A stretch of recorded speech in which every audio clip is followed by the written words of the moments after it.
The Green Bay Packers are going to take a receiver early in the NFL draft here in 2025. I think in the first round. Trevor Sikkema from Pro Football Focus joins me on today's show to tell you who that player should be.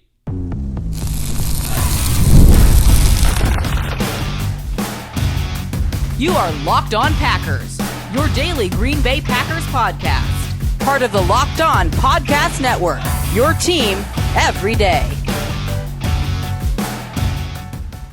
You are Locked On Packers, part of the Locked On Podcast Network, your team every day. I'm Peter Bukowski, and I cover the Packers for The Leap, a newsletter I would love for you to subscribe to. Follow me on Twitter, Peter_Bukowski. Follow the podcast on Twitter, Locked On Packers. Like us on Facebook. Subscribe to the podcast, iTunes, Spotify, Google Podcasts, wherever you find podcasts, you will find Locked On Packers, the #1 Packers podcast on the internet. And the show for fans who know what happened, they want to know why and how. Thanks to everyone who makes Locked On Packers their first listen every day. We hope you like starting your day with us as much as we like starting our day with you. We have Trevor Sikkema on the show today. We have a really fun conversation about wide receivers because I have landed. I've reached the conclusion, I wrote about this on Wednesday at The Leap, a newsletter I would love for you to subscribe to, that the Packers are going to take a receiver in the first round, or at least that is their plan, that they would like to take a receiver in the first round. And I think they might be willing to trade up to get the best receiver, not named Travis Hunter, at least, in this draft. And that is Tetairoa McMillan. Let's talk to Trevor Sikkema. For those of you watching on YouTube, I just want to flag this for you. The video is a little jumpy because we recorded this. I'm actually on vacation right now. So vacation Wi-Fi can be a little finicky. The audio is perfectly fine. So there are no issues with the audio. So if you're listening to this, you don't even have, this doesn't matter to you. It does not matter to you at all. But I just wanted everyone to know, you may just go, Trevor stopped there for a second, but the audio's fine. So let's get into it with Trevor. Making his triumphant return to the Locked On Podcast Network, Trevor Sikkema from Pro Football Focus from the Stock Exchange joins me now. And Trevor, we've been having a great time this week talking about the different need positions for the Green Bay Packers. Let's start there for you as you try and assess this roster. I've asked everyone we've talked to this week, if you could just say one position, let's take this one position at the top of the draft, wave a magic wand and add the best player we can. What is the position you think most impacts this team? And I don't want to lead you into where we're going positionally. Let's get that answer out of the way. No, I think it is wide receiver. I do. When I look at this receiver group, I mean, even going into last season, Packers faithful, people who cover the team, the coaching staff themselves, they were like, hey, we've got like 4 wide receiver ones on this team. And I think a lot of people outside of Green Bay were like, you have fine wide receivers, but like to call them all wide receiver ones, I think it's just drinking your own Kool-Aid a little bit too much. And yeah. I think it sort of played out to be that. And I look at the Packers in a similar situation to the way I look at the Carolina Panthers. They don't need any receiver. It's sort of weird, like even on like the PFF mock draft simulator, like it says wide receivers in need. And so when you get to, the 3rd and 4th round, sometimes the simulator will take a wide receiver for them because it's hard to install the logic of like, they don't need anybody. It's not like they just need bodies, although I guess we could have a deeper conversation about what that looks like long-term. Yeah. They need a guy at the top. Like they need the wide receiver 1. You could say that Jaden Reed's a good 2, and then the rest of the guys there could be a really great option of let the best man win for wide receiver 3. And then all of a sudden the conversation for their wide receiver room completely changes. But if you don't have that guy at the very top, that's the need that I would say is very much lacking from this team, which is something they need to compete in what is the toughest division in the NFL this year. And a conference that I think ended up being much more difficult than we thought heading into the year. At the top, especially Minnesota, surprising us the way that they did, Philadelphia turning into what they did at the end of last season. It's hard to argue, frankly, that's the direction that they should be headed here. I would just like to say, for the record, what I said about their receivers was they have 4 guys who have in a given game been their wide receiver 1. And so I think like that turned into this other thing that people would say. And I'm like, okay, we need to relax a little bit on like they have 4 receiver 1s.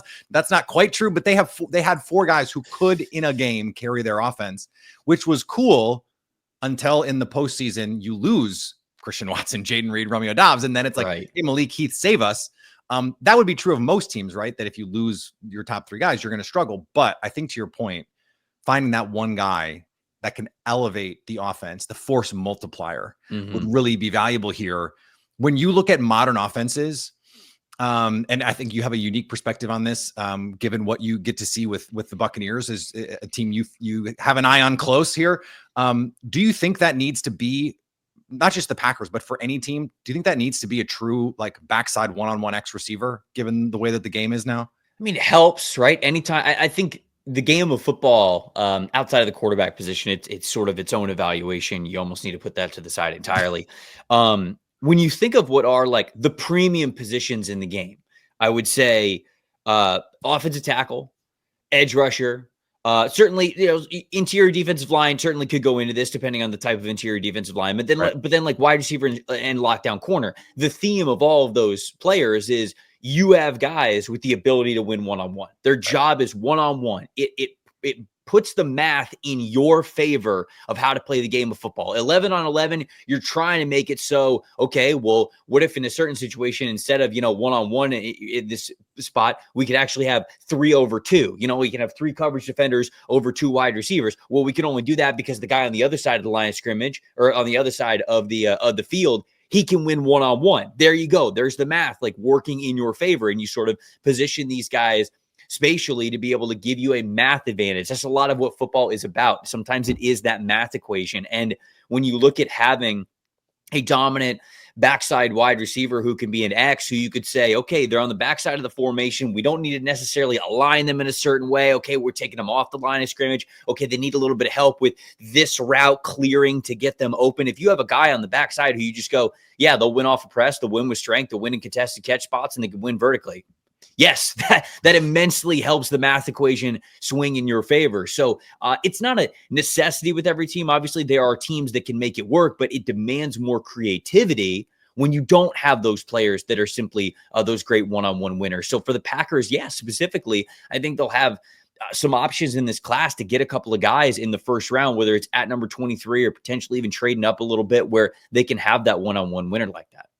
Yeah, I also the reason I asked this question is because going into last year and you look at this team and you go, if they don't have Christian Watson on the field, they just can't stretch you vertically. And the difference, especially when they played man coverage teams, like Christian Watson was their answer for man coverage, not because he is that backside X one-on-one, but because his speed made it really tough.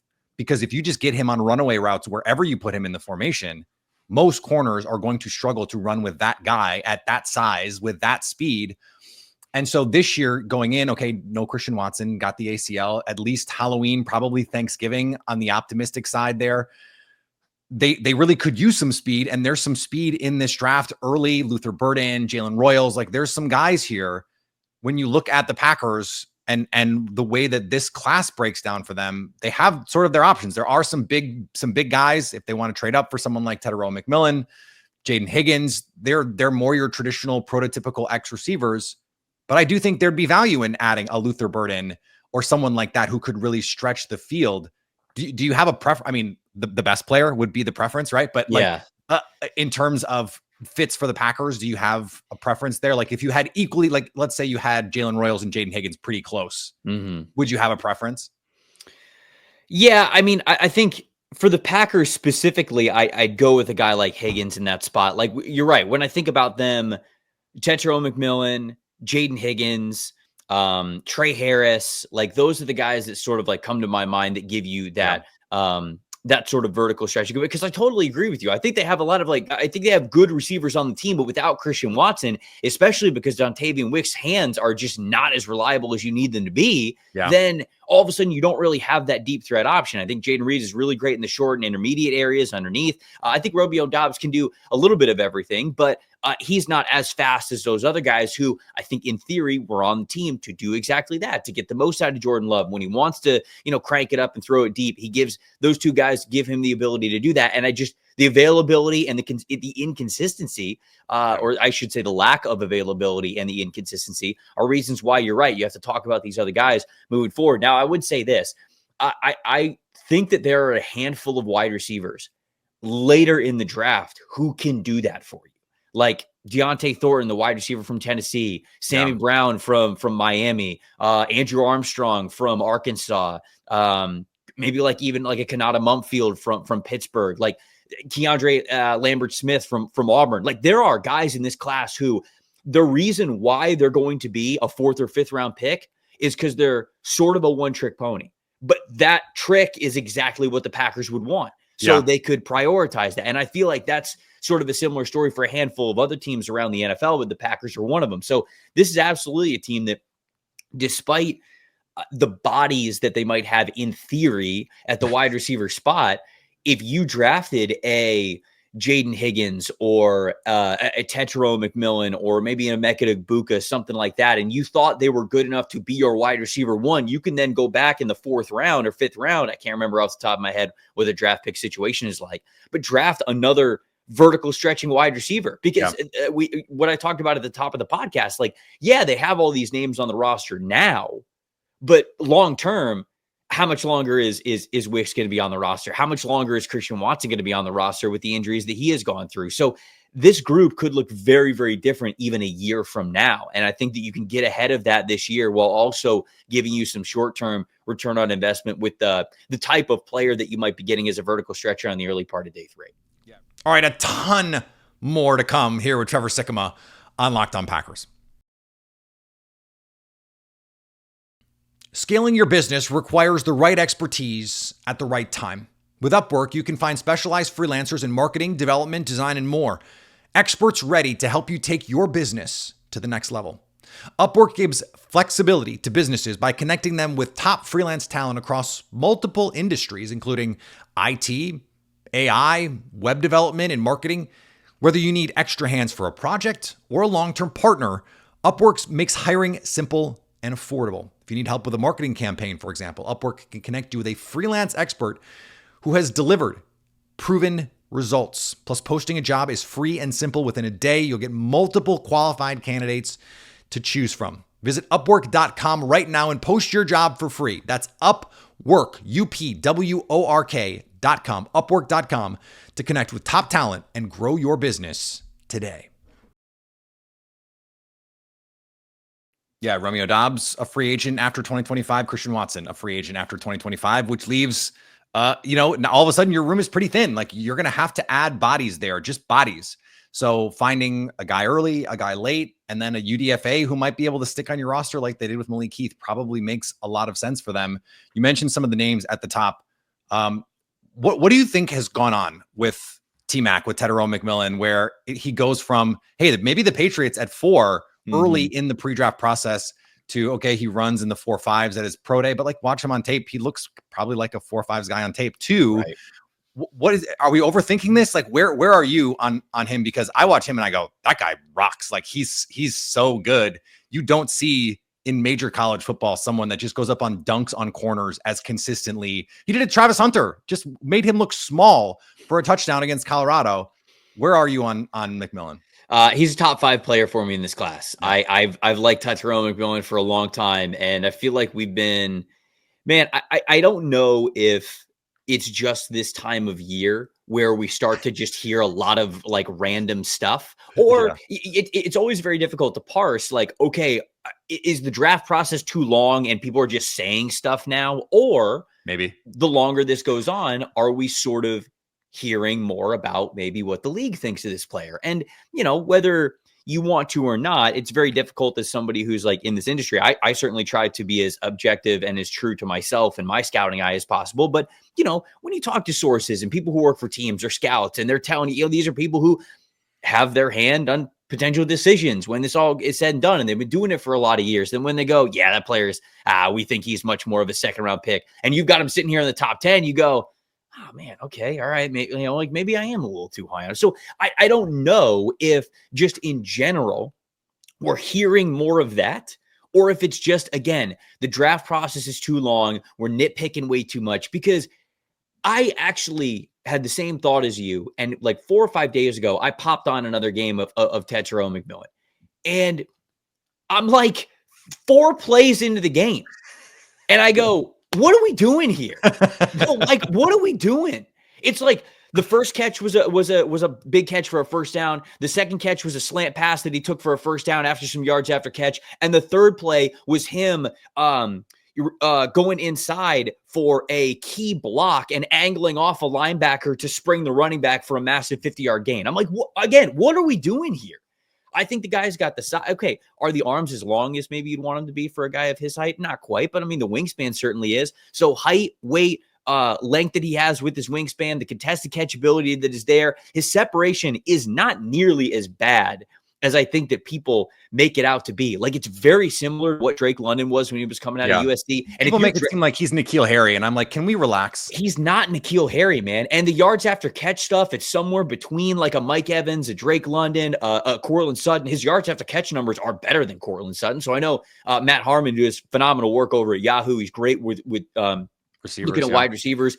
He likes Tetairoa McMillan as well. His comp for him was Courtland Sutton, but I think a lot of the athletic, like, agility numbers and yards after catch stuff is better from Tet than it is. And I would even say the film in that area is better with Tet than it is in Courtland Sutton. So if you tell me that he's Courtland Sutton at worst, and then maybe there's a little bit more extra juice in there, like, yeah, I'm drafting this guy in the first round. I think that he could be fantastic. So I love Tet, man. I'm very clearly just going to have him as a top 10 overall player, top 5 overall player on my board. And I think he'd be a wide receiver 1 in the NFL. He I think is the guy for me that if the Packers went up to get would maximally improve. Like, can you imagine just like in the red zone with all the YOLO balls that Jordan Love is willing to throw and some of the wild throws that he can make? Yeah. Just be like, just throw that guy in there and just say, against anybody, we have a mismatch right here with this guy. Like, I think that would be a special thing for this offense. And then like pair him with a Jaden Reed and the other guys that they have, Tucker Kraft, his ascendants, like that is the name to me where I just go, I would move up for that guy because I'm with you. I think he's a top 10 player in this class, probably like 6 or 7. And I have no problems. Like, there are other guys that I think are that, but like, I don't like as much. Like, I think Michael Williams is a top 10 player in this draft too. I'd much rather have T-Mac. Like, it's one of those weird things for me. Anybody else? Like, the Ibuka conversation is interesting, right? Because if his best case scenario and best use case, at least for him, is someone like Chris Godwin who can play outside in 2 receiver sets, but ideally you have him in the slot. If you're the Packers, are you just like, that's just not going to work for us? Or do you try and see what he can do? Like, I feel like athletically, you look at the profile and you go, I don't see why this guy can't play outside. Body type wise, I don't see why he can't play outside.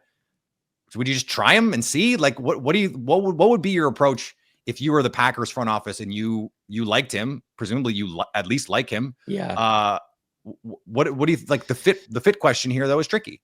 I think that there are times when we think a little bit too much like that. And I think it's a worthwhile question to be asking. But like, if you think that Emeka Egbuka is why, if they look at Egbuka and say, if we draft this guy at 23, he is our best wide receiver on the team, I think that's enough for me. I really do. Like, at this point, when you look at the uncertainty of the rest of the wide receiver position, I think that's enough, especially because right now, if you draft him at 23, given the body types and I'll say the archetypes of receivers that you have on your team, would Emeka Egbuka have to play a lot of X on the line of scrimmage stuff? Yes, he would. But that's not what he has to be forever. You know, you don't know. Over the next 2 years, you might have an opportunity to get a big-bodied wide receiver who then makes Egbuka like your constant Z that you're moving behind the line of scrimmage pre-snap. You know, you're having him inside and out. Then you have Jaden Reed sort of doing the same thing, a little inside and out. Like, all of a sudden, now you're really happy with that wide receiver spot. So to me, the question is less about,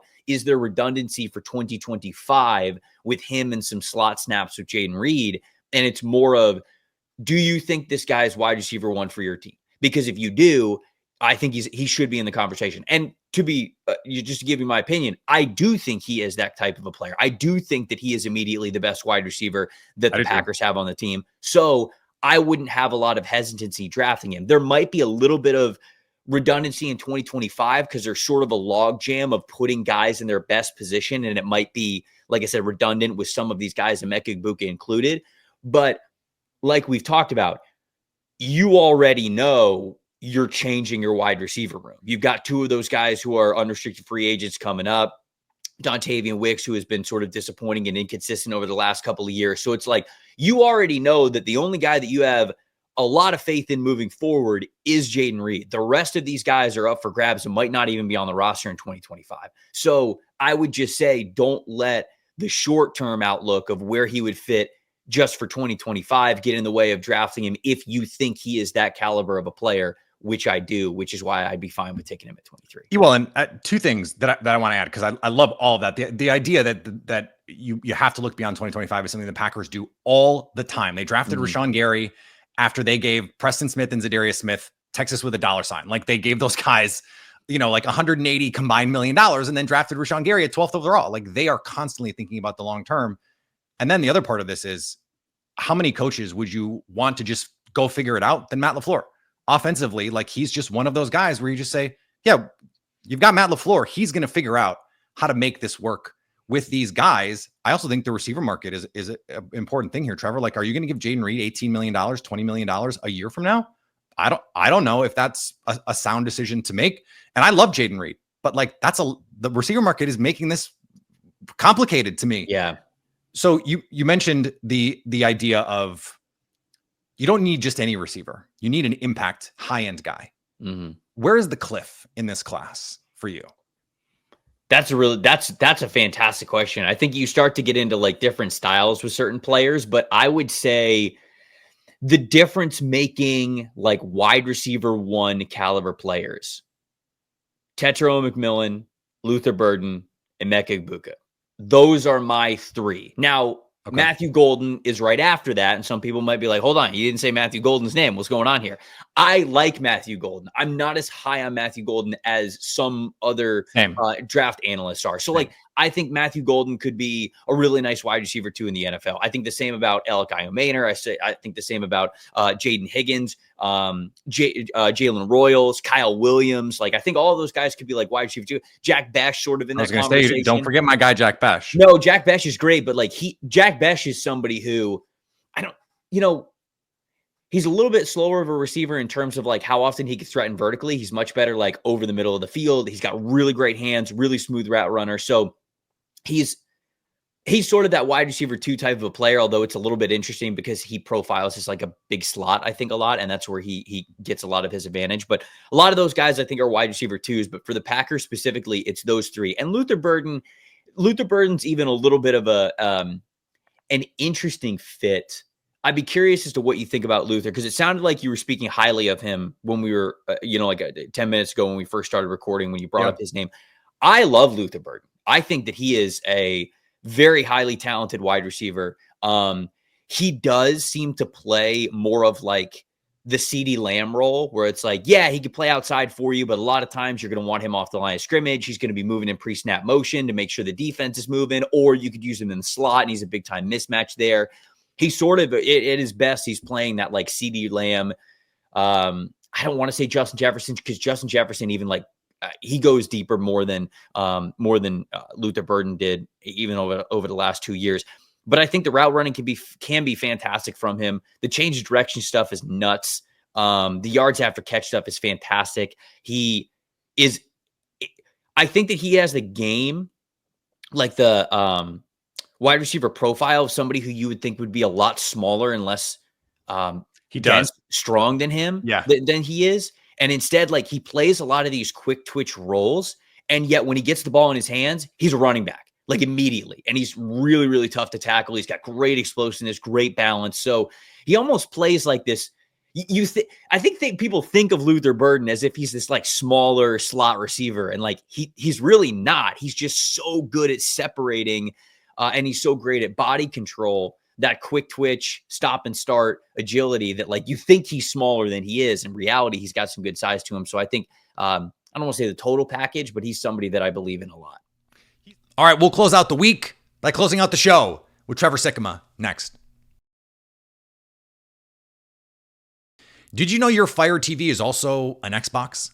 Turn any TV into your gaming and entertainment hub with Fire TV Stick 4K devices. No console required. Just grab your paired controller, subscribe, or sign in to Xbox Game Pass Ultimate with EA Play included, and you're ready to play. Dive into hundreds of premium titles from EA Sports College Football 25 to Call of Duty Black Ops 6 and Avowed as easily as you stream your favorite shows.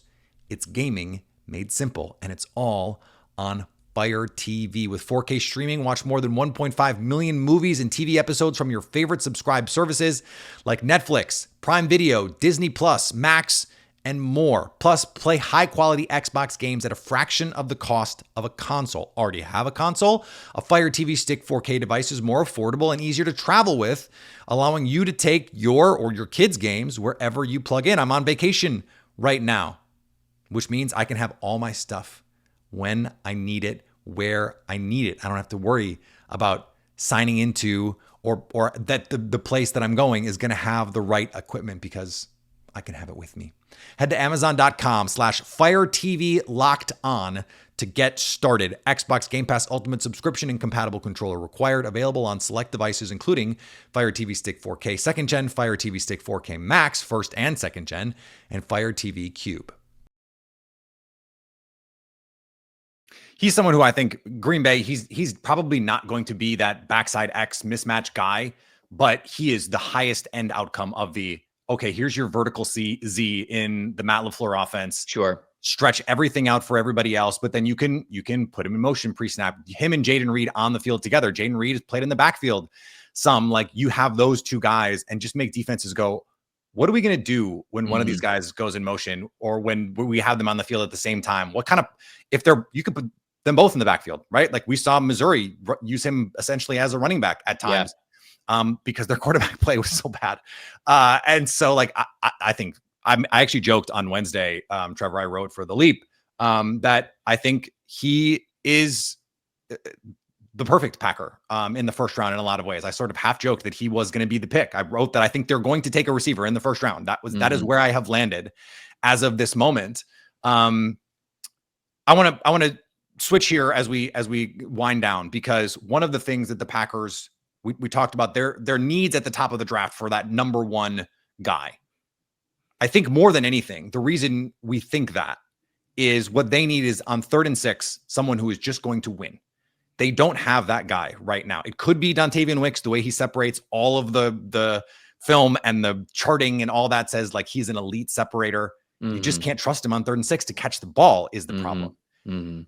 There are potentially, I think, a couple guys on day 2 where if they go, look, maybe we can't funnel our whole offense through this guy, but on 3rd and 6, he can DeAndre Hopkins Chiefs us a first down. You know what I mean? Just be the kind of, like, Kendrick Bourne is another great example, or Juwan Jennings in San Francisco. Like, how often is San Francisco on 3rd and 6 giving Juwan Jennings just a little option route and having him go in?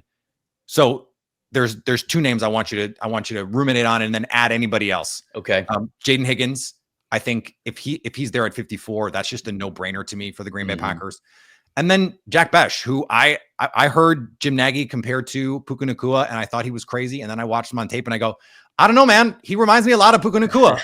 and like just the run after catch stuff, like running those deep digs. Like, man, I got the Nacua vibes like straight away. So what do you think of those guys? And this idea of, hey, if they can't find that true number one, how about a guy who can just go win for them on 3rd and 6, 3rd and 8, red zone type situations? Yeah, so I think that Jack Besh is perfect for that. I think Jaden Higgins would be perfect for that. I think that you are right on target, full pun intended, with the wide receiver talk here today, with those 2 guys. And look, I think comparing anybody to Puka Nacua is tough just because of how productive that guy has been. Yes. And so much of Nacua has been like the story of when he was like, when he got drafted and he basically said to Cooper Kupp, like, all right, I'm gonna be your shadow. Like I'm literally gonna follow you for like 3 months, and it's gonna be like borderline. You're gonna have to call the cops, and because of that, he became a fantastic route runner, and he was exactly where he needed to be, and have a phenomenal rookie season. But like Jack Besh is sort of that type of player that he's kind of already that though. That's the thing. That, you know, when you talk about like somebody who's just always going to be there for you, somebody who's always going to be reliable for you. He is somebody who absolutely stands out in that area. So I think that Jack Besh should be perfect for this team. Like you said, on the 3rd down, like, hey, we need a catch. We're going to somebody who, if the ball hits their hands, we know they're coming down with it. So then it's our job just to scheme up the play, get him past the sticks. Jordan Love to hit him in the hands. And when he does, we don't have to worry about the rest because he's going to haul it in. So I think those 2 guys are good, good call outs there. A sort of like mystery player that I will throw out there, somebody that I have learned to like a lot over the last month, couple of months really. Isaac Tesla from Arkansas. Yeah. He is basically he's basically just a big slot type of wide receiver. So again, more streamlined in what he does, but there's a reason why he's not going to get picked in the second round. And it's probably going to be something, I don't know, maybe like third round, probably fourth round type of pick. And it's just because like he's very limited in what he does. He came from Hillsdale College where, his dad played wide receiver, and then he went to Hillsdale College and he played there for, I think it's a D2 school, if I remember correctly. And he played there for like 3 years, and he transfers over to Arkansas, and he really didn't have a ton of production at Arkansas. But in between, him not getting the ball a ton, you watch a lot of flashes that you love. And then he tested at the combine, and he was like an elite athlete, especially for his size. And the thing that I like the most about him for this conversation is we have a data point at PFF, catchable passes that were caught, which is exactly what you think it is. Mm-hmm. If it hits your hand and if it's reasonable and we think you should catch it, then we're going to mark it down as one of those passes. Yeah. In the 2 years that he played for Arkansas, the first year, 97.1%, the second year, 96.5%. Seems good. Contested catch percentage, 44.4% in his first season, which is good. I want to make sure that people know that. Like when you're talking contested catch percentages, I think people think that it's supposed to be like way more than 50-50. Like, the best wide receivers, they make it like 70-30. 70% contested catch percentage would be like absolutely insane. If you are above 50% for a contested catch percentage, you're really good at this. So he got a 44.4 in his first year when he was at Arkansas, and then a 55.6% contested catch percentage this past season. So the dude's got dandies. Like if the ball hits his hand, he's coming down with it. So that's just another name that I would throw into the conversation a little bit later, where I feel like he is a Packers type. I feel like he is the type of wide receiver that they gravitate towards. And then not only that, he has that ability as a strong-handed receiver that I think they're going to want more of in their room moving forward. And his teammate is a Packer profile type as well. So just if you want to find a Packer, go watch Iowa State and go watch Arkansas, because they've each got two guys that might be on the radar here for Green Bay. Trevor, always appreciate the time, man. Thank you so much. We'll hopefully talk to you again here soon. I appreciate it, Peter. Anytime. All right. Thanks to Trevor for joining the show. Great to have Trev back on the Locked On Podcast Network. He used to be the host of our Locked On NFL Draft Show. Him and Ben Solak. Ben Solak now at ESPN. So we've had quite the group of talent run through there. And those two guys were great. They're still great, which is why we have Trevor on whenever we have the opportunity. There you have it. Receiver in the first round. I think Emeka Egbuka, Luther Burden, Tedero McMillan, one of those three guys is going to be a Green Bay Packer by this time next week. I believe that right now today. If you asked me, and you didn't, but here I am. That's what I think is going to happen. All right, back next week. As I mentioned, I will be in Green Bay for the draft. Let me know if you will be there too. Follow me on all the social medias. Follow the podcast on all the social medias. Locked On Packers. Of course, I'm Peter Bukowski. Go subscribe over on our TikTok. We got the clips there. Instagram, we got the clips there. Always having fun on the socials. And then, of course, subscribe to the podcast wherever you find podcasts over on our YouTube page so you can stay locked on Packers.